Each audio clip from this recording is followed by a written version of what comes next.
በኮምፒውተሩ ግምት ቀዮቹ አሁንም ሻምፒዮን ሆነዋል ሱፐር ኮምፒውተሩ እንደገመተው መድፎ አሁንም ሁለተኛ ብሏል በአዲሱ ሲዝን ትናንትና ዩናይትድ እና አርሰናል በመጀመሪያው ሳምንት ይገናኛሉ ነሐሴ 8 የዓለማችን ተወዳጁ ሻምፒዮና የእንግሊዝ ፕሪሚየር ሊግ ሲጀመር በፈረንጆቹ አቆጣጠር ኦገስት 15 ማለት ነው ፍራይዴይ ናይት ሊቨርፑል በአንፊልድ ከበርንማውዝ በሚያከናውነው ጨዋታ ይጀምራል ሱፐር ኮምፒውተሩ ገምቷል እኔ አይደለሁም የገመትኩት ማንቸስተር ዩናይትድ ተሻሽሎ 9ኛ ይወጣል ብሏል ከ16ኛ 9ኛ ጥሩ መሻሻል ነው ኮምፒውተሩ የሰጠው ሊቨርፑል መልሶ ሻምፒዮን ይሆናል ብሏል አርሰናል አሁንም ሁለተኛው ነው ያጠናጥቃል ይሄ የኮምፒውተሩ ግምት ነው ቀጣይ አመት አለን የአርሰናል ደጋፊዎች መልክ ቢሆንም ኔክስት ሲዝን ኔትፍሊክስ ኮምፒውተሩ እንዳለው ከሆነ ደግሞ አርሰናል አሁንም ሊቨርፑልን ተከትሎ ሁለተኛ የሚወጣው ክለብ እንደሆነ ኮምፒውተሩ ተናግሯል ማንቸስተር ሲቲ ሶስተኛው ነው ያጠናቅቃል ብሏል የጋርዲዮላ ሲቲ በድጋሜ ከዋንጫው ይርቃል ማለት ነው እንደ ሱፐር ኮምፒውተሩ ግምት ከሆነ ከዛ ውጪ አራተኛ ቼልሲ ያጠናቅቃል ብሏል ኒውካስል 5ኛ አስቶን ቪላ 6ኛ ቶተንሃም 7ኛ አድርጎታል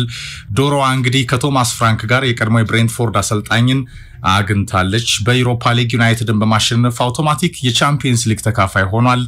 ዩናይትድ ሲዝኑን ሳያድን የቀረበት በጣም መጥፎ ምሽት ነበር ለማንቸስተር ዩናይትድ ደጋፊዎች ከዛ ማግስት ማንቸስተር ዩናይትድ በአንድ የውድድር ላይ ብቻ ፎከስ አድርጎ የሚወዳደረው ክለብ ቢሆንም እንደ ሱፐር ኮምፒውተሩ ግምት ከሆነ ቶተንሃምን ከ17ኛ 7ኛ አምጥቷል ዩናይትድን ከ16ኛ 9ኛ አምጥቷል ማለት ነው 8ኛ በርንማውዝ ማንቸስተር 9ኛ ብሏል እዚህ ላይ ስቲኔና ባልደረባይ ፍቅር ይልቃል ኋላ ላይ ሐሳብ እንሰጣለን ሲዝኑ ሲጀመር ግን የ2025 26 ሲዝን ነሐሴ 8 ሲጀመር ግን በሲዝን ኪክኦፍ ማንቸስተር ዩናይትድ በኦልድ ትራፎርድ ቲያትር ኦፍ ድሪምስ አርሰናልን በመቅጠም ይጀምራል የሁለቱ ጎልደን ኦልዲስ ፍጥጫዎች ኮዲው ተጠባቂ ይሆናሉ የመጀመሪያዎቹ 5 ሳምንታት መርሃ ግብሮች ምን ይመስላሉ የሚለውን ትሪቡን ስፖርት ከአቤት የዝውውር ጉዳዮች ጋር የሚያነሳ ይሆናል ትሪቡን ስፖርትን ለመከታተል ትክክለኛው ቦታ ነው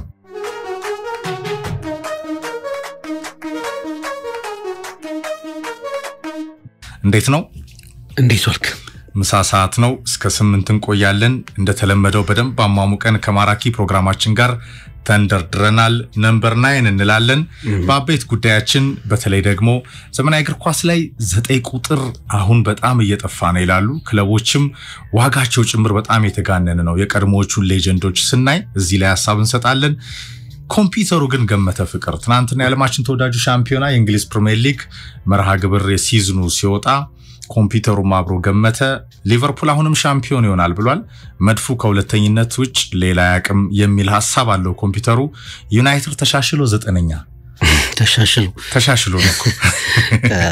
እንዴት አየው የኮምፒውተሩ የሱፐር ኮምፒውተሩን ግምት እንግዲህ የኮምፒውተር ግምቶች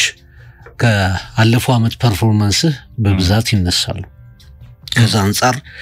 ሊቨርፑል አሁን ያደረገው ካለው መጠናከር ክለቦች ስኳድ ዴፕዛቸውን ለማስፋት ከሚሄዱበት መንገድ በተለይ በአለፉት 2 እና 3 አመታት ደግሞ ካሳዩት ኮንሲስተንሲ በመነሳት ዳታዎችን በመጠቀም ግምቶችን ያስቀምጣል ነው ኮምፒውተሩም ባይሆን ሊቨርፑል የሻምፒዮንነት ጉዞውን የበለጠ ለማጠናከር የሚችልበት እድል አለው ብለ መገመት ይችላል አንደኛ የሞራል የበላይነት አለው አይደል አንድ ውድድርን ስታሸንፍ ቀጣዩን ውድድር ለማሸነፍ በተለያየ ምክንያት ተነሳሽነት ይጨምራል አንደኛው ያው ቡድኑን ለማጠናከር አስፈላጊ ነገሮችን ሁሉ ታደርጋለህ ሊቨርፑል ያንን እያደረገ እየተመለከተ ነው በሁሉም ዲፓርትመንቶች ላይ ጠንካራ የሚባሉ ዝውውሮችን እየፈጸመ ይገኛል ሁለተኛ ቤዚክ የስኳዱን አካል ማቆየት ችሏል ከትሬንት አሌክሳንደር-አርኖልድ ውጪ ይሄ ነው የሚባል ከሊቨርፑል ጎዳለ የለም የሄዳሉ የተባሉ ተጫዋቾችን ማቆየት ችሏል አሰልጣኙ ተጫዋቾቹ ደጋፊው ደስተኛ ሆኖ የሚጀምሩት ሲዝን ነውና ሊቨርፑል በነበረበት ሊቀጥል ይችላል ብሎ መገመቱን ማስቀመጥ ይችላል ግን እኔ በጣም የገረመኝ ሁሉ ጊዜ የአርሰናል በቃ ከፋይል ዝቃይል ሁለተኛ ካምና ካቻምናም ካሳውስክ ሃትሪክ ሰራኩ ሲቲ አንደኛ አርሰናል ፑንዲቶችም ጭምር የተንታኞችም ጭምር አርሰናልን ሁለተኛ ያስቀምጡት ነበር እና በአጋጣሚዎችም ይሁን በትክክለኛ ግምቶች አርሰናል ሁለተኛ ሆኖ 3 ሲዝኖችን አጠናቀቀ። አሁን 4ኛ ሲዝን ሁለተኛ የሚያስገርም ግምት ነው። ፊክስቸሩን ስትመለከተው ከሁሉም ፕሪሚየር ሊግ ቡድኖች ኤፍሬም በጣም መጥፎ አጀማመር ማለት እጣ ፈንታ የደረሰው አርሰናል ነው። ስትጀምር ብዙ ጊዜ ቶፕ 6 ተጋጣሚዎችን ማግኘት አትፈልግም። ምክንያቱም አጀማመርህ የእንትንህን በጣም ከፍ ያደርገዋል አይደል? አዎ 3-4 ጨዋታዎችን ስታሸንፍ 12 ነጥቦችን ስትይዝ ተከታዮችን ነጥብ ሲጥሉልህ የሚኖረው አጀማመርና ስትሸነፍ የሚኖረው ስሜት ይለያል። በኋላ እኮ ሪከቨር ልታረግ ትችላለህ። ራሱ ሚኬል አርቴታም በጣም ከባድ ፊክስቸር እንደደረሰው ተናግሯል። አዌይ ከማንቸስተር ዩናይትድ ጋር ከሊቨርፑል ጋር ይጫወታል። ገና በመጀመሪያው ወር ላይ ከማንቸስተር ሲቲ ጋር ይጫወታል፣ ከኒውካስል ጋር ይጫወታል። ከዚህ በላይ በቃ የሞት ምድብ የለም። አርሰናል ይሄንን ማሸነፍ ከቻለ ቀጣዩ የሚመጣው ፊክስቸር እና ስለ ፕሪሚየር ሊጉ የሚኖረው እይታ ይቀየራል። ግን በጣም ትልቅ ቻሌንጅ ነው። ዩናይትድም ተመሳሳይ ነው። ሪላቲቭሊ ከአርሰናል ይቀንሳል ነው እንጂ ግን አርሰናልን አስበው አርሰናልና ዩናይትድ እንዴት ነው ያጠናቀቁት? 2ኛና 16ኛው ነው ያጠናቀቁት። ኤክስፔክቴሽኑም ይለያያል። ማንቸስተር 2-3 ሽንፈት ቢያጋጥመው አምና እኮ የተጀመረ ነው ብለህ ነው የምታልፈው። አርሰናል ግን ሁለተኝነት አሁን አርሰናል ሁለተኝነት ኖርማል አድርጎታል አይደል? ሁለተኝነትን አክሴፕት የሚያደርግ ደጋፊ አይኖረውም። ማሸነፍ ብቻ ነው ለአርሰናል ኤክስኪውዝ የሚሆነው። ከዚህ አንፃር ነው እንጂ ከባድ ፊክስቸር ካጋጠማቸው መካከል አሁን ከአርሰናል ጋር ይጫወታል ማንቸስተር፣ ከሲቲ ጋር ይጫወታል፣ ከቼልሲ ጋር ይጫወታል፣ ከሊቨርፑል ጋር ይጫወታል። የዩናይትድም ከባድ ፊክስቸር ነው። በአንጻሩ ማንቸስተር ሲቲ ነው ሪላቲቭሊ ቀለል ያለ ፊክስቸር ያለው። ሊቨርፑል እንደዚሁ ጥሩ የምትለው ፊክስቸር አለው። ስለዚህ አንዳንዴ ግምቶች እንደተጠበቀው ሊጠናቀቁ ይችላሉ። ለምሳሌ ማንቸስተር ሲቲ አምና በተገመተው ቦታ ላይ አላጠናቀቀም። ዩናይትድ በተገመተበት ቦታ ላይ አላጠናቀቀም። ኤፍሬም ቶትናም እንደዚህ ይሆናል ብሎ አልተጠበቀም። አንዳንዴ የተወሰኑ ነገሮችን ተሳሳታለህ። ግን ብዙ ጊዜ የክለቦችን ያለፉ ሲዝኖች በመመልከት የተጫዋቾች ኳሊቲያቸውን፣ ጥንካሬያቸውን በፕሪሚየር ሊጉ ላይ ያላቸውን ወቅታዊ ብቃት በመተንተን የሚቀመጡ ነገሮች በአብዛኛው ልክ ሆኖ ግን የምናገኝበት አጋጣሚ ይከሰታል። አርሰናል ከዩናይትድ ይጀምራል፣ ወደ ሊድስ እንደዚሁ ሜዳውን ላይ ሆም ኤሚሬትስ ይገጥማል ሊድስን፣ ከዛ ወይ ሊቨርፑል አንፊልድ ይመለሳል። ፍቅር በ3 ሳምንት ውስጥ ኦልድ ትራፎርድ እና አንፊልድ ይመጣል። ከዛ ኖቲንግሃም ሆም ይመጣል፣ ማንቸስተር ሲቲ እንደገና ሆም ይገጥማል እዛው ኤሚሬትስ ላይ፣ ኒውካስል አዌይ ይሄዳል። ከ6ቱ ሳምንት ከኒውካስል አዌይ፣ ከሊቨርፑል አዌይ፣ ከዩናይትድ ሲጀምር አዌይ። ፍቅር ልክ ነህ። በጣም ከባድ መርሃ ግብር ነው። ዩናይትድም በፊክስቸሩ እንዳልኩ ኤክስፔክቴሽኑ ማንቸስተር ዩናይትድ አካባቢ ያለው ኤክስፔክቴሽን አሁን ኦማር ብራዳ 2028 ላይ ታርጌት አድርጓል። ዩናይትድ ይሄ ግልጽ የውጤት እቅድ ሜዳ ላይ የለውም ለሚባለው ትችት ነው እንግዲህ ዩናይትድ በ2028 ወደ 150 ዓመት ይሞላዋልና ያኔ እንበላለን ነው ይሻላል። ቢያንስ አራቅም በጣም ርቋል። ግን ለምሳሌ ደጋፊው ኤክስፔክት እንዲያደርግ አሁን የማንቸስተር ዩናይትድ ደጋፊ ላይ የዚህ ዩናይትድ ስታንድ ላይ በጣም የቀድሞ ፖሊስ ዘው ላንክሻየር የተወለደ ጎልድ ብሪጅ ሚሉት ሲናገር ፍቅር አንድ ኦፒኒየን ያያል። ምንድነው የማንቸስተር ዩናይትድ ደጋፊዎች ቀጣይ ዓመት ዋንጫ እንበላለን በዚህ በአዲሱ ሲዝን ነው 17ኛ ወጥተህ 18 ተሸንፈህ ማን ነው 16ኛ ወጥተህ ያው ነው እኮ 17 16 አንድ ነው እነ ኢፕስዊች ሌስተር እና ሳውዛምፕተን እና የበለጠውና ቀጣይ ዓመት ማንቸስተር ዩናይትድ በጣም እንደሚሻሻልና ዋንጫ እንደሚበላ ደጋፊዎች ይገምታሉ። ስሜታቸው ነው። አይ ይሄ ኦፒኒየን አይደለም ማለት ላይቭ ላይ ነው ፍቅር። ይሄ ህክምና ያስፈልገዋል። ማንቸስተር ዩናይትድ በአዲሱ ሲዝን ዋንጫ ይበላል ብሎ መገመት የህክምና ትሪትመንት ነው የሚያስፈልገው እስከማለት ደርሶ ነበር። ለኔ ያሳምነኛል። ለምን ብትል የቡድኑ ቅኝትና ጉዞ ምታየው ነው በገበያውም አጠቃላይ ደግሞ ለአሞሪም ነፃነት ሰጥቶ ቦርዱ በጊዜ ነገሮችን ያጠናቀቀ እየሰራ አይደለም ዩናይትድ ስሙ ሴሞልድ ነው ከአርሰናል ጋር የጋዜጦች ፊት ሄድላይን ይሆናል ተጫዋቾችን ጨርሶ ያስፈርምም አሁንም ሜዳ ላይ ያለው እዚህ ግልጽ የሆነ የውጤት እቅድ ሜዳ ላይ ያለው ስትራቴጂ በጣም ክሊር አይደለም ኦማር ብራዳሲዮ ግን በ2028 ብሏል ሩቋል ልክ ነህ ግን ሻምፒዮን የመሆን ታርጌት አለን በ2028 ብሏል ቢያንስ ይሄንን በጣም ኢንፈሳይዝ አድርጎ ክለቡ ከደጋፊው ኤክስፔክቴሽን አውጥቶ መስራት ከቻለ አሰልጣኙን በነፃነት ማገዝ ይቻላል ፍቅር ግን አሁንም ዩናይትድ የትናንትና ስህተቱ የሚያሳድደው ክለብ ስለሆነ ቀርሞ መሸጥ አለበት በውሰት ያሉ ተጫዋቾቹ ተመልሰው አሁን ጫና ሆነዋል ሳንቾን ጨምሮ ፍቅር ሌሎች በራሽፎርድ አንቶኒን ጨምሮ ያሉ ክለቦች ክሊር አይደለም ቆይታቸው ያስወጣቸው ተጫዋቾች መልሰው ይመጣሉ ውድ ነው ደሞዛቸው ክለቦቹ ያንን ይዘው ተሸክመው መቀጠል አይችሉም ጥሩ ግልጋሎት ቢሰጡም በውሰት በነበሩበት ቆይታ ራሱ ማንቸስተር ዩናይትድ ቀርሞ የተሳሳተባቸው ተጫዋቾች ከመሆኑ አንፃር ወይ ደሞዛቸው በጣም የተጋነነ ከመሆኑ አንፃር ራሱ ክለቡ ተሸክሟቸው የሚገኙ ተጫዋቾችን አጥርቶ ማውጣት አልቻለም እንደገና ፈላጊ ነው አሰልጣኙ ይፈልጋቸው ተጫዋቾች አሉ ከማቲያስ ኩና ውጭ መፈጸም አልቻለምና ዩናይትድ ያው በተለመደው ትራክ ለኔ ሲዝኑን የሚጀምር ይመስለኛል ፍቅር ከዛ ውጭ ግን አርሰናል ነምበር 9 ላይ እንመጣለን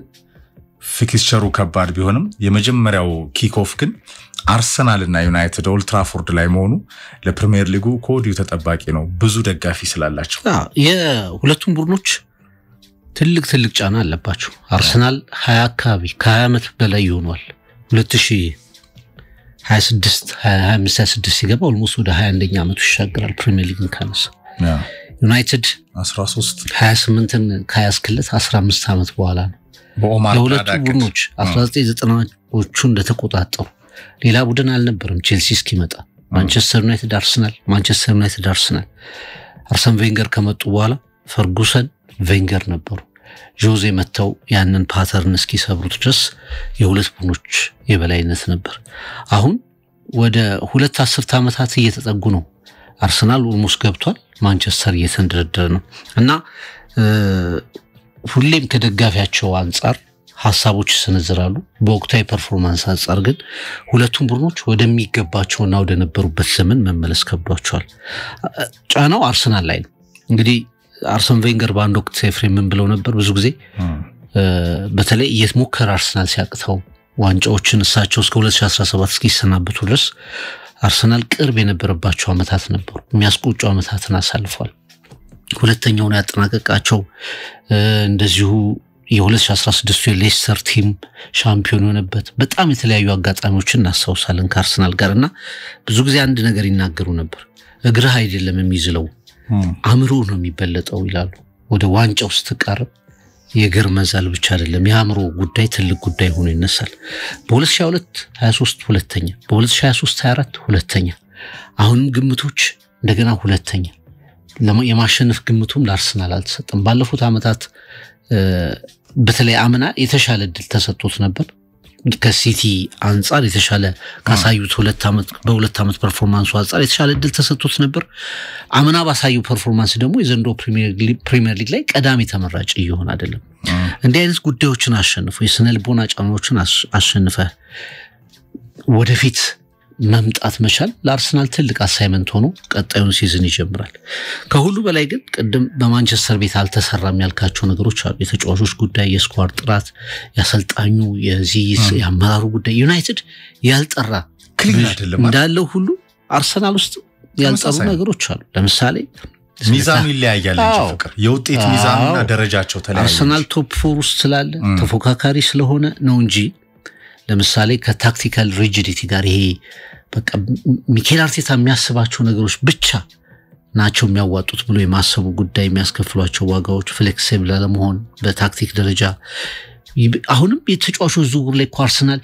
ከብዙ ተጫዋቾች ጋር ስሙ ይያዛል እንጂ የሚፈርም ተጫዋች እኮ የለም ኮንትራክት ሪኒዋልስ ቶማስ ፓርቴን ጨምሮ ግልጽ አይደለም እስካሁን ለምሳሌ ዙቢሜንዲን አመጣ ፓርቴ የሚሄድ ከሆነ ተመልሶ እኮ ተመሳሳይ ነው ዙቢሜንዲ ከተጎዳ እንደገና ነው ኢምፕሮቫይዝ የምታደርገው ዣካ ላይ የሰራው ስህተት ማለት ነው ግራኒት ዣካን ለሊቨርኩሰን ሲሰጥ የተሰራው ስህተት ወሳኝ ተጫዋቾች አምና ምን ያህል ዋጋ እንዳስከፈሉ ተመልከት በጉዳታቸው ምክንያት ሳካ ኦዴጋርድ ካይሃርቫርስ ሳሊባ ያልነበረባቸው ሃቫርስ ያልነበረባቸው ጋብሪኤል ጄሱስ ማጋሊሽ እነዚህ ተጫዋቾች ያልነበሩባቸው ጊዜያት ያስከፈሉትን ዋጋ ተመልከት የአምናውን ተው ልክ ካመና በፊት ካቻምና አርሰናል ዋንጫውን ያጣው መቼ ነው ዊሊያም ሳሊባ ሲጎዳኩ በጣም ወሳኝ ተጫዋቾችን ይይዛል ሚኬል አርቴታ ፕሪሚየር ሊጉን ሲጀምር በጣም ጥሩ ይሆናል ቡድኑ ዶሚኔት የሚያደርግ ይመስላል ተስፋ ታደርጋለህ እግሮች መዛል አምሮ መጨነቅ በሚጀምርበት ሰዓት ላይ ግን ለሌሎች ክለቦች እድሉን አሳልፈት ሰጣለ ይሄንን እንዴት ነው የሚያልፈው የሚለው ጉዳይ በጣም ትልቅ ጥያቄ ሆኗል አሁን የአርሰናል ክፍተቶች ብዙ ቦታ ላይ ናቸው ኤፍሬም 9 ቁጥር ክፍተት ቦታ ክፍት ነው ዋይድ ተጫዋቾች ይሄ ዊንግ ባክ ላይ ማርቲኔሊ በተለይ ሳካም አሲስታንስ ይፈልጋል ሁለቱ ቦታዎች ላይ ኖዋኔሪ አለ በሚል አማካይ ቦታ ላይ ክፍት ነው ጆርጂኒዮ መሄድ ጨምሮ ቶማስ ፓርቲ ያለ መረጋጋትን ጨምረ ሁሉም ኖሮ ራሱ የነበረው ክፍተት ነበር እሱ የተከላካይ መስመር ላይም ራሱ ጥያቄ ታነሳለ አሁን ምክንያቱም አንዳቸው ከሁለቱ ከተጎዱ ማጋሊሽና ሳሊባ ከተጎዱ ጃኮብ ኪዩሬር ነው የሚገቡ በጣም ኳሊቲ የሆነ ምትክ አይደለም አይደል ምንም የሚጠጋ እዛ ቦታ ላይ በተቻለ መጠን ሰዎችን ተጫዋቾችን ትፈልጋለህ ስለዚህ ሁለተኛ ሁለተኛውን ላጨርስ ይችላል ግን ሁለተኛ አይደለም አርሰናል የሚጨርሰው ሻምፒዮን ነው የሚሆነው ነው የአርሰናል ቀጣይ ታስክ አይደል ሁለተኛነት 3 አመት ኦልሞስት 3ኛ አመት ሁለተኛውን በታጠናቀቅ ምንም አይነት ክብር ሊሰጥ አይችልም እውነት ለመናገር ማደግ አለበት ስለዚህ አርሰናል ሻምፒዮን ነው የሚሆነው ለማለት ግን አስቀድሞ ከዚህ በፊት የተመለከትናቸው ነገሮች ሲታረሙ መመልከት አለብንና ቀድም ማንቸስተር ላይ እንዳነሳው አርሰናል ላይም በተለይ ሰከንድ ሃፍ ሲዝኑ ላይ ከሁለተኛው ሲዝኑ በኋላ የሚኖረው ማሽቆልቆል ለመክታት የሚያስችል ስራዎች እስካሁን ቢያንስ እስካሁን አሳደስ ብዙ የተመለከተና ይመስለኝ የቶማስ ፓርቴ ጉዳይ ተጨማሪ ደሞዝ ይፈልጋል ፍቅር አሁን ከሚከፈለው ስታስበው ይገባዋል አሁን የአርሰናል ተጫዋቾችን ሊስታዩ ከሲዝኑ ደግሞ በጣም ምርጥ ከሚባሉት መካከል አንዱ ነው በዚህ ሲዝን እንኳን ቻምፒየንስ ሊግ ላይ እሱን አርሰናል ባጣበት የፔጄ ኤምሬትስ ጨዋታ ላይ እንዴት ፈተና እንደነበር አርሰናል ፓርክ ደ ፕሪንስ ላይ ሲመለስ የመጀመሪያዎቹ 20 ደቂቃዎች ወረራዎችን ካስታወስክ እኮ አርሰናል ፋይናል የመድረስ ፖቴንሻል ነበረው ማድሪድ ላይ በሁለት ቢጫ ከሩዲገር ጋር የነበረው ፍጥጫ ዋጋ አስከፍሏል ራይስ እና እሱ የነበራቸው ፖቴንሻል ከፍ ያለ ነው ዣካ ላይ ፈጸመው ስህተት ይደግማል የሚል እምነት እኔ የለኝም ግን የዲዘርቭ ተጨማሪ ደሞዝ መጠየቁ ፍቅር ያንን ለማድረግ የአርሰናል ቦርድ 2-3 ማሰብ አልነበረበትም ሉዊስ ስኬሊ በሪያል ማድሪድ ይፈልጋል ፍቅር ተቤስት ታለንት ነው የዚህንም ተጫዋች ኮንትራክት ሪኒው ይፈልጋል አርሰናል ከአካዳሚው አውሮፓ ላይ ከሚገኙ ጥሩ ከሚባሉ አካዳሚዎች አንዱ መሆኑን አስመስክሯል በዚህ 3-4-5 አመታት ውስጥ ፍቅር በተለይ ወደ ዩናይትድ የሸኛቸው ሁለቱ ተጫዋቾች የአርሰናል ደጋፊዎችና በቅርበት በዛ አካዳሚ የሚያቋቸው ሰሜን ለንደን ላይ የሚያቋቸው የመድፉ ደጋፊዎች ይቆጫሉ ከስኬሊና ኖዋኔሪ ጋር የነበሩ ተጫዋቾች ናቸው አሁን ማንቸስተር ዩናይትድ የሚገኙት ፍቅር እንደዚሁ የኮንትራት ጥያቄን ማኔጅ ማድረግ ባለመቻሉ ነው ክለቡ ይሄ በስኬሊና ኖዋኔሪ ላይ አይደገምም ምክንያቱም ወደ ዋናው ቡድን አድገዋል ፍቅር በዋናው ቡድን ዓለም አይቷቸዋል ናሽናል ቲም ደርሰዋል ስለዚህ አርሰናል ተጫዋቾቹ የሚያቀርቡትን ነገር ይቀበላል ልክ ነው ወደ ዩናይትድ ስትመጣ የማይኖ ጉዳይ በጣም ወንደርኪድ የምትለው ጋር ናቸው ከአሰልጣኙ ጋር በፈጠረውም ሰፊ ቅሬታ በዛ የአውሮፓ ሊግ ምሽት ነው የነገረው ክለብ ፈልግ እኔ መቆየት አይቀርም አንተ ግን ክለብ ፈልግ ብሎታል እኮ ቁጭ ባለበት መልበሻ ክፍል ወቀር እኔ ቆያለሁ አንተ ግን ክለብ ፈልግ ይሄ ራሱ እኮ በቃ ትክክል እኮ አይደለም ማለት እንደው በአንድ የቡድን ግንባታ ቅኝት ላይ እንደ ጋርናቾ አይነት ወንደርኪዶችን አንዳንዴ እንትንን ኩራትን ውጠህ ስትፈልጋቸው መጠቀም እንዲህ አይነት እኮ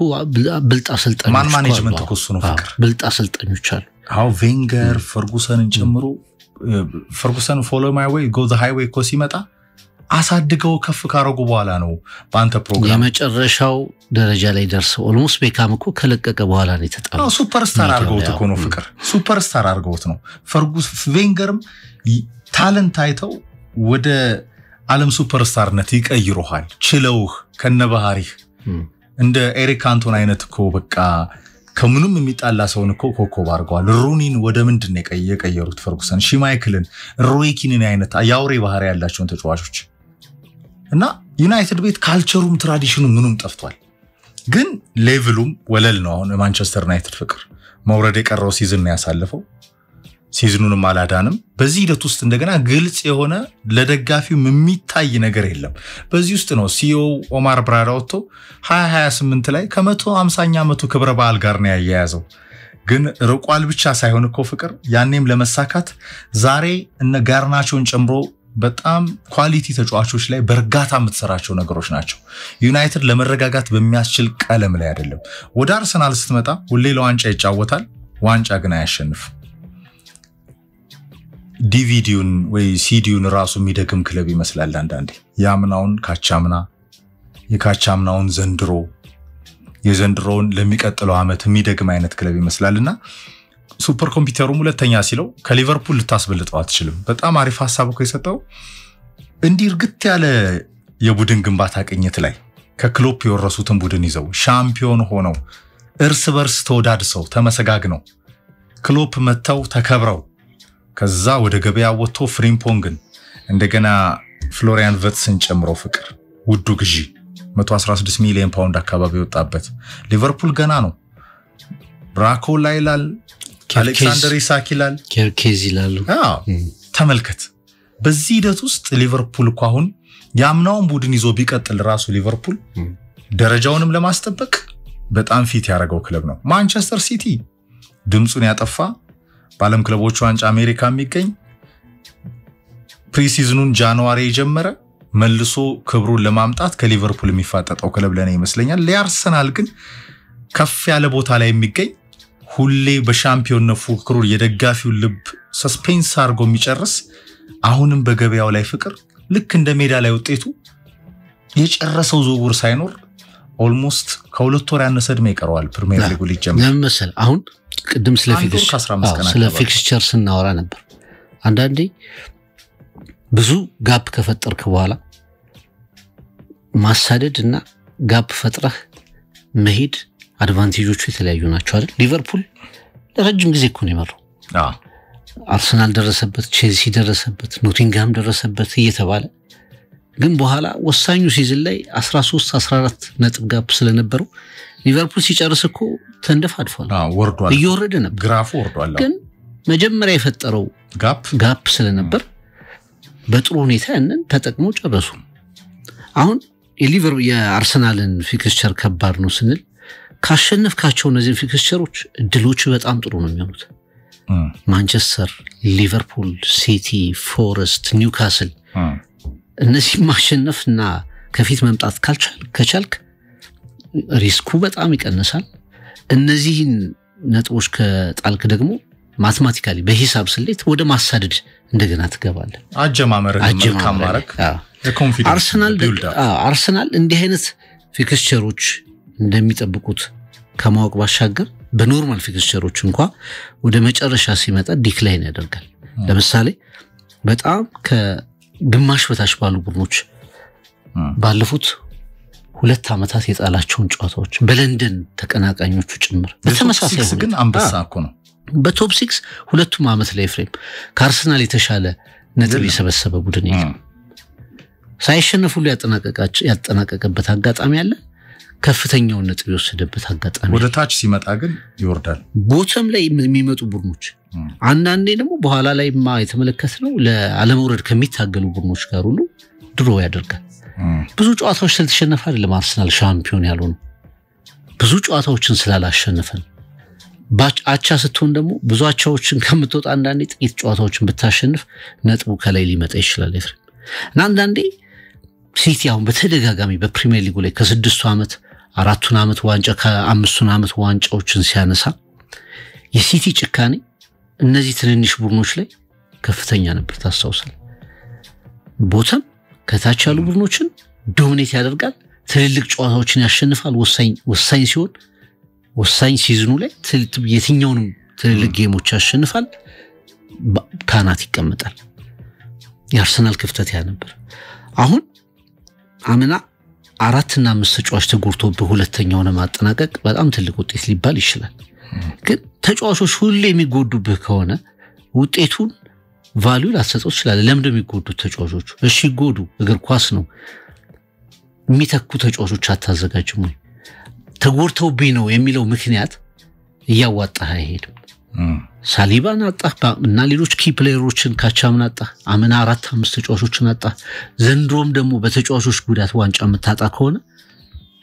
ችግሩ የተጫዋቾች መጎዳት አይሆንም ይፍር ያንን የምትመለከትበት ያንን የምትቀርፍበት መንገድ በራሱ ችግር ይሆናል አይ ቦተም ላይ ያሉ ቡድኖችን ወይም ደግሞ ታች ላለመውረድ የሚታገሉ ቡድኖች ላይ 20 ድል ፈጥር ያለው 30 ድል ፈጥር ያለው ግን መጨረስ ነው ያቃተን የሚል ምክንያት ማንሳት የለብህም የሚጨርሱ ተጫዋቾችን ማምጣት አለበት የሚጨርሱ ፊኒሽ የሚያደርጉ ተጫዋቾችን ማምጣት አለበት ያንን ሳታረጋ አሁንም ሁለተኛ ብትወጣ ምክንያት አይሆንም ያኛው አርሰናል የሚያቀርባቸው ምክንያቶች ያለቁ ነው ሚኬል አርቴታ አሁን እንደ አሞሪም እየጀመረ ነው ወይም ሁለተኛ ሲዝኑ ነው የመጀመሪያ ሲዝኑ ነው ለአሞሪም ሙሉ ሲዝኑን የሚጀምርበት አይደል ለሚኬል አርቴታ ግን በአግባቡ ገና ለሚታይ 6ኛ ዓመት ኤክስኪዩዞቹ ሁሉም እያለቁ አርሰናል በጣም በከፍተኛ ሁኔታ በጫና የሚጠበቅበት ምክንያት ይሄ ይመስለኛል እና ወደ ማንቸስተር ስትመጣ ማንቸስተር አንዱ አድቫንቴጁ የሚመስለኝ ለኔ ዩናይትድ በጣም ትልቅ ቡድን የፕሪሚየር ሊጉ ሀያል ቡድን ነው 20 ዋንጫዎችን ከሊቨርፑል ጋር ያነሳ ቡድን ነው ግን በሚቀጥለው አመት ከሊቨርፑል ተሽሎ ከሲቲ ተሽሎ ከቼልሲ ተሽሎ ከአርሰናል ተሽሎ ወይም ሌሎችን ክለቦች አመጣ ፕሪሚየር ሊጉን ያነሳል የሚል ኤክስፔክቴሽን የለበትም አለው ደጋፊው አለው I don't think ካስራ ለምሳሌ ዩናይትድ መሻሻል አምጥቶ ቶፕ 4 ውስጥ ኢቭን በጥሩ ሁኔታ ከተጫወተ የሚታይ ነገር ከታየ በጣም ሰክሰስፉል ካደረገው ይሄን ማድረግ ከቻለ ይሄን ደግሞ ለማድረግ የሚያስችል ስራ መስራት የሚችሉ ይመስለኛል ባለው ስኳር ላይ መሰረታዊ ነገሮችን መስራት ከቻሉ ማንቸስተር እንደዚህ አይነት ነገሮችን ማድረግ የሚችልበት እድል አለው ብዬ አምናለሁ ግን ይሄ የዋንጫ ኤክስፔክቴሽን አለመኖሩ አንድ አድቫንቴጅ ነው ሁለተኛው ከፕሪሚየር ሊጉና ከዶሜስቲክ ሊግ ሁለቱ ውድድሮች ውጪ በየትኛው ውድድር ላይ ያሳተፍ ፎከሲንግ ይኖራል ስለዚህ ይሄ መበተኑ አይኖር ሮብ ተጫውተ ቅዳሜ ተጫውተ እንደዚህ ማክሰኞ ምናምን የሚለው መበተን አይኖር ለማንቸስተር አድቫንቴጆችም አሉ የሚል እምነት አለኝ እንግዲህ ሲመጡ በጣም ብዙ ተስፋ ተደርገዋል አሰልጣኙ ሮብን አሞሪም የማንቸስተር እውነተኛው ሰው ነው ብለዋል እንደው መጨረሻ ላይ ብዙ ነገሮች ሲሳሳቱ አንድ አስተያየት ሰጥተው ነበር ከምን ጊዜውም በላይ እንደውም ስመጣ ለዩናይትድ ትክክለኛ አሰልጣኝ ነህ ተብዬ ከተገለጽኩበት በላይ ጨዋታ ሳላከናውን ማንቸስተሮች ዩናይትድን ወደ ትልቅ ደረጃ ትመራለህ ብለው ካሰቡት ጊዜ በላይ ስንወድቅ እና ብዙ ጨዋታዎችን ስንሸነፍ ትክክለኛው አሰልጣኝ ነኝ ብያለሁ አሉ በጣም በራስ መተማመናቸው ከፍ ብሏል እንግዲህ ከጥቂት ወሳኝ ጨዋታዎችና መሃል ላይ ደግሞ አንድ ሁለት ጨዋታዎችን ምናልባት የፉላም እና የበርንሊን ጨዋታዎችን ታነሳለህ ከነሱ ውጪ አርሰናል ሲቲ ቼልሲን የመሳሰሉ ፊክስቸሮች ደግሞ የበለጠ የሚፈተኑባቸው ናቸው አመና በእንዲህ አይነት ፊክስቸሮች ላይ ጥሩ ነበሩ ከአርሰናል ጋር ጥሩ ነበር ዩናይትድ ከማንቸስተር ሲቲ ጋር ጥሩ ነበር ኢቭን ከቼልሲ ጋር በነበረው ጨዋታ ላይም ጥሩ ነበር ስለዚህ እንዲህ አይነት ፊክስቸሮችን ተወጥተው ፉላም እና በርንሊ ላይ ተመሳሳይ ነገር ካሳዩ ስለ ዩናይትድ የሚኖር ኤክስፔክቴሽን ይቀየራል አጀማመሩም ይቀየራልና ሁለቱ ቡድኖች የተለያዩ ቢሆኑ አርሰናል በከፍተኛ ጫና ቢጠበቅም ማንቸስተር ቢያንስ የነበረበትን ደረጃ ለማሻሻል አይከብደውም ወደ ኋላ ይሻሻልማ ከእንግዲህ ወረደ ማለት እኮ ኮምፒውተሩም ስለዚህ ዴፊኒትሊ ይሻሻላል 9ኛ ያደረገው ኮምፒውተሩ ተሻሽሎ ነው 9ኛ ነው መሻሻል አይደለም እስከ ቻምፒየንስ ሊግ ስፖርት ወይ ቶፕ 6 ውስጥ ካልገባ ዩናይትድ መሻሻል አትልም ምክንያቱም ወደ ኋላ ይሻሻልም ከእንግዲህ 17ኛ እኮ ነው የቀረው አንድ ደረጃ ብቻ ነው የቀረው ቶማስ ፍራንክን ያመጣው ስፐርስ 7ኛ ሰጥቶታል ከዩናይትድ በላይ ማለት ነው ዩናይትድን 9ኛ አምና ዩናይትድ 16ኛ ስፐርስ 17ኛ ሁለቱ ውራዎች ናቸው ዩሮፓ ሊግ ተጫውተው አንደኛው ውራ ቻምፒየንስ ሊግ የገባው ፍቅር ስለዚህ ከ16-9 መምጣት መሻሻል አይደለም በጣም ትክክለኛ የሚያሳምነኝ ሐሳብ ነው ለዩናይትድ ለክብሩ ለዝናው ለታላቅነቱ ለደጋፊው የሚመጥነው የመጨረሻው በቃ ይሄ በሲዝን አድቬንቸር ውድድሩ ላይ ፎከስ አድርጎ ቶፕ 4 አጠናቆ ይሄ ፕሩፍ ማረክ ከቻለ የሚታይ ነገር አሁን ኦማር ብራዳም ላስቀመጠው የ2028 የሻምፒዮንነት እቅድ የሚታይ ፕሮግረስ ይፈልጋል ለዛም ይሁን መሻሻል ፕሮግረስ ለማሳየት ግን ማንቸስተር ዩናይትድ ልክ ሊቨርፑል ቤት ባለው የቡድን ግንባታ እርጋታ ቅኝት ውስጥ አይደለም ያለው ፍቅር ሳንቾን መልሼ ትልስጠው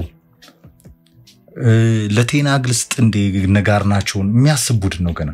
አንቶኒ ሊመለስበት ነው በደሞዛቸው በመናቸው ምክንያት ክሊር አይደለም ፍቅር የኦናና ጉዳይ አይታወቅ የባክፎሩ ላይ ያሉ ሸክም የሆኑ ተጫዋቾች ሚድፊልዱ ላይ ያሉ አንድ በጣም ለደጋፊው እንደ ብሬኪንግ ያለው ዜና እኮ የብሩኖ ፈርናንዴዝ ከሳውዲ የቀረበ ከፍተኛ ገንዘብን ውድቅ አድርጎ በማንቸስተር ዩናይትድ እንደሚቆይ መረጋገጡ ነው ብሩኖ ዩናይትድ የክለቡ ሁሉ ነገር የልብ ምት ነው ብሩኖ የሚባልለት ከዛ ውጪ ግን ዩናይትድ አርጀንቲና የግብ ጠባቂ ማርቲኔዝን ይፈልጋል ኦናና ራሱ አያቆም ቆይታውን ገና ፍቅር በባክፎሩ ክሊር የሆነ ነገር የለም ማቲያስ ኩናን አምጥቷል ጥሩ ግዢ ነው ገና ግን አልታየም ቡድን ይፈልጋሉ አዳዲስ ተጫዋቾች የተረጋጋ የጨዋታ ውህደትና ቅኝት ይፈልጋሉ እንደ ካዜሚሮ አይነት ተጫዋቾች ራሳቸውን ፕሩፍ አድርገው ያሞሪም የዚህ አሰልጣኙን ጥርጣሬያን ዜሮ አድርገዋል ሐሳቡን አስቀይረዋል ጥሩ ነው እንደ ዩጋርት አይነት ፖቴንሻሎች አሉት ቡድኑ ከፊት ግን ሁይላንድን ይዘህ ዜርኬዚን ይዘህ ቶፕ 4 አታልመን ፍቅር በአመት 3 ጎል የሚያስቆጥሩ ተጫዋቾችን ይዘህ አመቱ ሙሉ 5 የሚያገቡ ተጫዋቾችን ይዘህ አመቱ ሙሉ የሚጋፋ ተጫዋች ይዘህ ዩናይትድ ቤት ያሉ ሌጀንድ አጥቂዎችን ማስተዋወስ ነው ነምበር 9 ላይ ለመምጣት ስለፈለኩ ነው ፍቅር ድዋይት ዮርክ አንዲ ኮል ኦሌ ሶልሻየር ቴዲ ሼሪንጋም ሲቀየሩ ከዛ በኋላ ከመስመር የተነሳ 40-50 የሚያገባው CR7 እንትተህ የክለቡም ጊዜም ሌጀንድ ሌላው ዋዛ ዋይኒ ሩኒን ጨምረህ ሩድ ቫን ኒስተልሮይ አይነት አነፍናፊ መረበጣሽ 9 ቁጥር በነ ሺረር ሌቭል እነ ሃሪኬን አይነት ሌቭል ተጫዋቾችን ዩናይትድ በፊት መስመሩ ሁሉ የነበረው ፍቅር የምር ጎል አስቆጣሪዎች ቫን ፐርሲን ይዘው ፈርጉሰን ከአርሰናል ሃይጃክ አርገው የመጨረሻውን የፕሪሚየር ሊግ ዋንጫ ሲያሸንፉ ነምበር 9 በጣም ሞደርን ፉትቦል ላይ የቀነሰ መጥቷል እንዲም ሆኖ ግን ማንቸስተር ዩናይትድ አያጣም ነበር አሁን ያሉት ነምበር 9ዎች ግን በክለቡ 3-4 አመት ቆይተው 10 ጎል የማያገቡ አይነት ተጫዋቾችን የሚሰበስበው ክለብ ሆኗልና ማንቸስተር ዩናይትድ በቶፕ 4 ለማጠናቀቅ የሚችልበት በቶፕ 6 ለማጠናቀቅ የሚችልበት በአውሮፓ ደረጃ የሚያፎካክረውን ውድድር ይዞ ለማጠናቀቅ የዩናይትድ ደጋፊ ዩሮፓ ሊግ ማንቸስተር ዩናይትድ ቢገባ የሚደሰት አይደለም ምክንያቱም የዩናይትድ ደጋፊ ለዘላለም የታተመ አይምሮ ላይም የሻምፒዮንነት ክብርና ወግን ማወቅ ደጋግሞ ማየትም ስለቻለ ሁሌ ይጠበቃል ክለቡ ዛ ሌቭል ላይ እንዳልሆነ ያወቅም እኮ ነው ኮራጅ ወደ ቶፕ 4 መምጣት ከቻለ አሞሪም በጣም ሲዝኑ ላይ በጣም ቤስ ሰክሰስ ነው እንደ ኮምፒውተሩ 9ኛ መሻሻል አይደለም አርሰናል ፍቅር ፉልሃም ቪላ ዌስትሃም አይነት ክለቦችን ካየህ ልክ ነው ሁለተኝነትና ይሄ እንዴት መቼ በምን ሰዓት ላይ አርሰናል እንደሚንሸራተት ስታይ አምናውን የሚደግም አይነት ቡድን ነው ግን ኖ ኤክስኪውዝ ለማይክ አርቴታና ፕሮጀክቱ ፍቅር የመጨረሻ ይመስለኛል ገበያው ላይ አይቀርም ቤንጃሚን ሴስኮን መጨረሱ ፍቅር አሊያም ጎያኬረስ ነምበር 9 ሳይዝ የሚጀምር ክለብ አይመስለኝም ድዋይት ዮርክ እንዳለው ግን ያለ 9 ቁጥር ዋንጫ እንደማያሸንፍ ሞደርን ፉትቦል ላይ 9 ቁጥር ሳይያዝ ዋንጫ ማሸነፍ መከራ እንደሆነ ማሳያው አርሰናል ነው አይመስልም ወይ ደግሞ 9 ቁጥር ሳይኖር የምታሸንፍ ከሆነ ደግሞ ሶስቱም የፊት መስመር ተጫዋቾች ሐሰተኛ 9 ቁጥሩን ጨምሮ ወይ እንደ ሞሳላ አይነት ተጫዋቾች ያስፈልጋሉ ሞሳላ እንደ ዴምቤሌ አይነት 38 ጎሎች የሚያገቡ እንደ ሊዮኔል ሜሲ አይነት ተጫዋቾች ሜሲ የነበረበት ፍራንሲስ CR7 ጎል ስኮረርስ ያስፈልጋል ወይ እንደ ሲቲ አይነት KDBን ጨምሮ በርናንዶ ሲልቫ ማህሬዝ ጨምሮ ቨርሳታይል ጎል አስቆጣሪዎች ያው ኦጌሮ ከወጣ በኋላ አንድ አመት ግን የዛ ማንቸስተር ሲቲ ቡድን ላይ ከኋላ እስከ ፊት ድረስ አንዳንዴ ሲቲ 7 አግብቶ 6 ጎል አስቆጣሪዎችን እኮ ታያለ ያ 6 የተለያዩ ጎል አስቆጣሪዎች ልትመለከት ይችላል አሁን በማንቸስተር ቀደም ስታነሳው ነበር 6 መሰለኝ ራስሙስ ሆይሉንድ ያስቆጠሩ ያ የፕሪሚየር ሊግ ጎሎች ሪሲሊንግ አሁን እንደነዚህ አይነት ተጫዋቾች ይዘህ ሚናውን ደግሞ የሚተኩ በአሰተኛ 9 ቁጥር በለው ወይ ከመስመር እየተነሱ ጎል በሚያስቆጥሩ ተጫዋቾች በጣም ትራዲሽናል ጎል ስኮረር እሱን የሚተኩ ተጫዋቾች በደንብ ከተተኪዎች ጋር ከሌሉ ሻምፒዮን መሆን አትችልም ዘንድሮ ፓሪስ ሁሉ ነገር ሲቆጣጠር ጎል የማያገባውን ተጫዋች ተናገር እስኪ አሁን አትሌቲኮን ሲያፈራርሱት በዚህ በክለቦች ሻምፒዮና ላይ ቪቲኒያ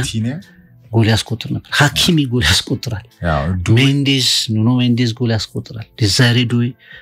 ዋና ጎል አስቆጥራቸው ደምቤሌ ያለ ከቫረስኪያ ጎል ያስቆጥራል ወይ እንደዚህ አይነት ቨርሳታይል ሆኑ ብዙ ተጫዋቾች በብዙ ሚና የሚጫወቱ ቦክስ ላይ ግን እንደ ልብ ደርሰው ጎል የሚያስቆጥሩ ተጫዋቾች ያስፈልጋል በርግጥ 9 ቁጥርን አጠፉት ከሚባሉት ፍልስፍናዎች አንዱ ይሄ የፖሴሽን ፍልስፍና ቲኪታካ ጌም ፕሬሲንግ አይነት ምክንያቱም ሞር 9 ቁጥሩ ፕሬስ ማድረግ አለበት መከላከል አለበት ወደ ኋላ ተመልሶ በሊንክ አፕ ፕሌይ መጫወት አለበት ይሄ እንደ ድሮ ጠብቀህ ቦክሱ ላይ ብቻ መንገስ የምትችልበት ነገር እየቀረ መጣ ያንን የሚተኩ ተጫዋቾች ወይ በደንብ መያዝ መቻል አለበት አለዛ ግን እኔ አርሰናል ትራዲሽናል 9 ቁጥር ቢኖረው ነው ኤፍሬም አንዳንዴ እኮ ይሄን ያህል እድል ፈጥሯል ተብሎ ይሄን ያህል ጎል እድሎችን አምክኗል ተብሎ የሚነሱ ነገሮችና ፕራክቲካሊም ከ1 ሜትር ከ2 ሜትር የሚሳቱ ኳሶችን ስታይ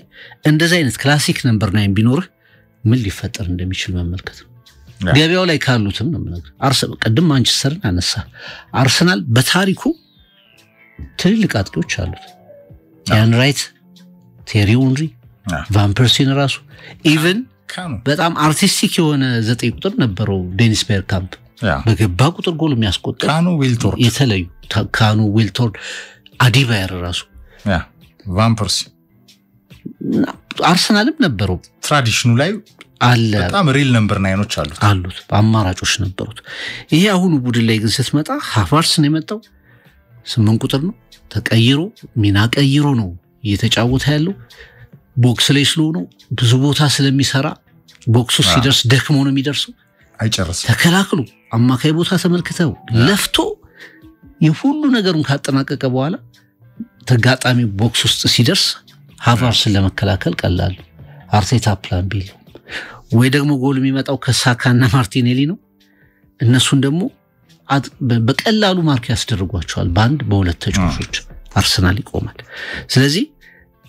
የትኛውን እርምጃ ወስዶ ነገሮችን ያስተካክላል የሚለው የምንመለከተው ይሆናል በርግጥ የተጫዋቾች እጥረት አለ የ9 ቁጥሮች ከሮናልዶ ቀደም አንተም ሳስቀምጠው ነበር ላንተ ነምበር 9 ብዙዎቻችን እኔም ሮናልዶ ሉዊስ ናዛሪዮ ዲኒማን የሚያክል ነምበር 9 ማን አለ አልተመለከትም ብዙዎቹ ምን ያስቀምጣሉ ጆዜ ባይጎዳ ኖር የተጫዋች ሚሊዮን ነበር ይላል በጣም ተጎርቶ በከፍተኛ ጉዳት በተለይ ኢንተር ሚላን ይያለ ከዛ ሪከቨር አድርጎ በሁለት የዓለም ዋንጫዎች ላይ እንትኑንም ወስዶ ማለት ነው ክብሩን ጎልደን ሹን ወስዶ ዋንጫ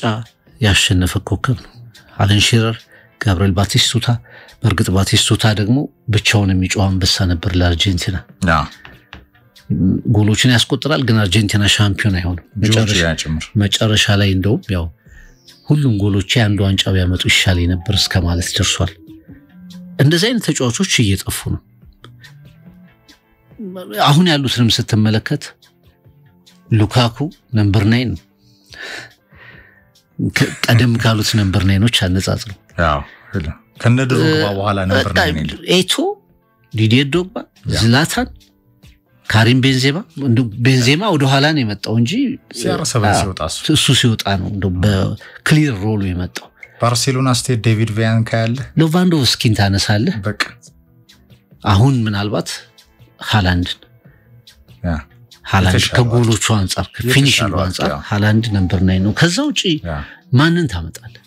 እኔ ቢመጡም አሁን ሼሽኮ ራስሙስ ሄለን ያኮርስ ከሚያስቆጥሯቸው ጎሎች አንፃር ልትል ይችላል ግን በሚናው መፈተን አለባቸው መታየት አለባቸው ግን ይሄ ክላሲክ የሚባለው 9 ቁጥር በእግር ኳስ የሚወደደው ቁጥር እንዴ ሀገር እኮ የሚጠብቀው እሱ አጥቂ ነው በቃ አጥቂ ነው የሚታየው የምትናገረው መጨረሻ በተሳተው እና በገባው ኳስ አርናይ እግር ኳስን የሚወስኑ ተጫዋቾች ነበሩ ንጉሶች ነበሩ ህልምህ በቃ ሁሌ ቤስት ጎል ስኮረር መሆን ከሆነ 9 ቁጥር ነበር ከዛ ነው 10 8 ያልክ በፖዚሽኖች ላይ የምትመጣው አሁን ያ ቦታ ያ የንግስና ቦታ ለአንዳንድ እግር ኳስ ፍልስፍናዎች በእነሱ ምክንያት እየጠፋ መጥቷል አሁን 433 ፍቅር በተለይ በጣም እንደ ኤኔሪክ አይነት በጣም ኳሊቲ አሰልጣኞችና ኳሊቲ ቡድን የሚገነቡ አይን ያላቸው የንስር አይን ያላቸው እና በጣም ዋይዝ በጣም ቨርሳታይል በየሜዳው ዲፓርትመንት ያሉ የጨዋታው ስታይል አሁን ሐኪሚ በቻምፒየንስ ሊግ ፋይናል ሪል ነምበር 9 ይመስል ነበር ቦታው የኳሱ ፍሰት የተሰራው ስትራቴጂ ሆኖ ሐኪሚን እዛ ያደረሰው ፍቅር መደገፍ ብቻ ነው የሐኪሚ ስራ ከራይት ባክ መጥቶ ይሄ ኤኔሪክ ማጂክ ነው ግን ሞደርን ፉትቦል ላይ ድሪብል የሚያረጉ እንደ ፌራሪ የሚሮጡ ቦክስ ላይ የትኛውንም ነገር የሚጨርሱ ቡድን ተሸክመው የሚወጡ አሰልጣኞች እኮ አንድ ብቻ አይደለም ነምበር 9 ተጠባባቂ ባላንስ ለማድረግ አንዳንዴ 4 ነምበር 9ዎች እኮ ይኖራሉ ሁለቱ ቤንች ይቀመጣሉ ሁለቱም ይገቡ አሁን አንድ እየጠፋ ነው በ23 ስኳድ ውስጥ በ26 ስኳድ ውስጥ ፍቅር ይሄ የእግር ኳስ ፍልስፍና ቀኝቱ በጣም መቀየሩ ፕላስ የሲአር7 እና ሜሲ ተጽዕኖ ፍቅር ከመስመር የሚነሱ በየአመቱ 50 እና 40 የሚያገቡ ተጫዋቾች ተፈጠሩ አይደል ባለፉት 20 ዓመታት እንደ መሐመድ ሳላህ ታመጣለ ከዛ በኋላ በጣም የባርሴሎና የጋርዲዮላም ተጽዕኖ ብዙ ነው እስከ ባየር ሙኒክ ድረስ ሪበሪ ሮበንን አስታውስ ኦፍ ኮርስ ሌቫንዶስኪ በጣም ሻርፕ ነምበር 9 ነው ፍቅር በቅርብ ዓመታት ካየናቸው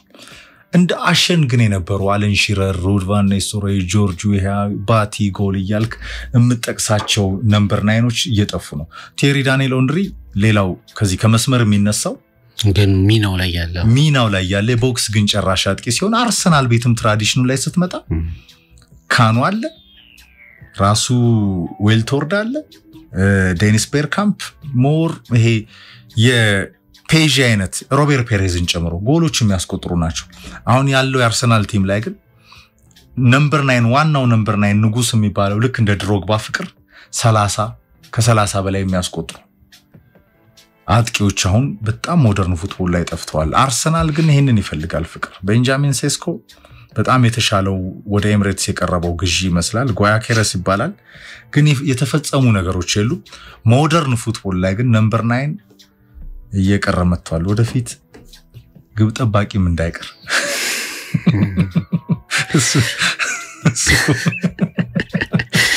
ወዲህ ስትሄድ ደረገ ሰውያል አይ አንዳንድ ፍልስፍናዎች ስለሚያስፈኝ ነው ለዛ ነው እንደዛ ለማንኛውም ከእንትኑ ሚናውም እኮ አሁን ኃላፊነት እየበዛ መጣ አሁን በሞደርን እግር ኳስ ላይ የ9 ቁጥር ሚና ከፍ ሲል ለምሳሌ ወደ ኋላ የተከላካይ ክፍሉ መጫን አለበት ከፊት ዲፌንሲቭ ፕሬሸር ማድረግ አለበት ከፊት ስለምትቆም የመጀመሪያውን መከላከል አንተ ማድረግ መቻል አለበት የመጀመሪያው ተከላካይ ተጋጣሚን ተከላካዮች የምትጫነው አንተ ደግሞ የቡድንህን መከላከል ወይም ኳስ መንጠቅ የምትጀምረው የመጀመሪያው ሰው ትሆናለህ 9 ቁጥር ሆነ ከዛ ደግሞ መተህ ኋላ ድረስ በሊንክ ከዊንግ ላይ ከሚጫወቱ ክንፍ ላይ ከሚጫወቱት መሃል ላይ ከሚጫወቱት ኳስ እንድትነካት ይጠበቅባል ለምሳሌ ሃሪኬን ብዙ ጊዜ እኮ ያለ ቦታው ነው የሚገኘው አይተዋል ነምበር 9 ነው ግን ይከላከላል ኳስ ይሰጣል አንዳንዴ 10 ቁጥር ቦታ ላይ ታገኘዋለህ ግዴታው ይሆናል አንዳንዴ ደግሞ ኳስ ይዘህ ጠብቀህ አሁን ሉካኩ ብዙ ጊዜ የሚያደርገው በብዛት ሆልድ ታደርጋለህ ኳሱን ሌሎች እንዲመጡ ካሻማለ ይጋፋል ይዘና ሌሎች እንዲመጡ ማድረግ አለበት መንቀሳቀስ ግዴታው ነበር የበፊት እኮ ነምበር 9ዎች የክብር ቦታቸው ላይ ነው የሚቆሙት በአብዛኛው እንደ አርናይን አይነቱ ግን ኳስጠው ድሪብል ያደርጋል የትኛው መስመር ውሳኔን በራሱ ይወስናል አሁን እኮ 9 ቁጥር ሆነ ኤፍሬም የተሻለ ተጫዋች ካለ አንተ የምትወደውን ጎል እኮ መስጠት መቻል አለብህ። እንዲያገባ ሌላ ጊዜ ግን መስመር ተጫዋቹ ምኑም ማንን ነው የሚፈልገው? ነምበር 9 ነው የሚፈልገው። ሚናው ኮምፕሊትሊ ተቀይሯል። ያኔ ከእግር ኳስ የሚወደደው ነገር እግር ኳስንም የሚያሸንፈው ጎል ነው። በነገራችን ላይ ጨዋታዎችን ካላሸነፍክ ሻምፒዮንሺፕ አታገኝ። አርሰናል ዋንጫ የማይበላው ጎል ስለማያገኝ እና ጎሎቹ ወይ በ9 ቁጥር በትራዲሽናል 9 ቁጥር በክላሲክ ነምበር 9 አይገኙም ብለህ ካሰብክ ያንን ሚና የሚተኩ ተጫዋቾችን በልክ መያዝ መቻል አለ። ልክ እንደ ፔዤ ባርሰሎና በአንድ ወቅት ስፔን ናሽናል ቲም ማንቸስተር ሲቲ አድርገውት እንደነበረው በዛ ልክ መገኘት አለ። ያንን ግን ማድረግ ደጋግሞ ከባድ ይመስለኛል። አዎ ለማንኛውም ሮናልዶ ሉዊስ ናዛሪዮ ዴሊማን የሚተካ ወደፊትም አይመጣም። በዚህ አይነት አያያዝ ፍቅር ወደፊትም ራሱ መምጣቱ ያጠራጥራል። ነምበር 9ዎች ግን በጣም ኳሊቲ የሚባሉ ነምበር 9ዎችን በአንተ ፕሮግራም እናስታውሳለን። አር9 አስማምተውናል ማለት ነው። ፔሌ እንደምንለው ማለት እኮ ነው። አር9 ስንል የእግር ኳስ ክብር ለኔ ይመስለኛል ፍቅር። ቤካም ጓደኛዬ ይሄንን የሚያሚ ቡድን መበተን አለበት አለ። ምን ነው ሲባል አሜሪካ ሆኖ ነው። ከነዚህ ጋር ነው ሜሲ የሚጫወተዋል። በጣም ተናዶ እኮ ነው። ብቻውን ነው ምኑን አል ቤካም ብሎ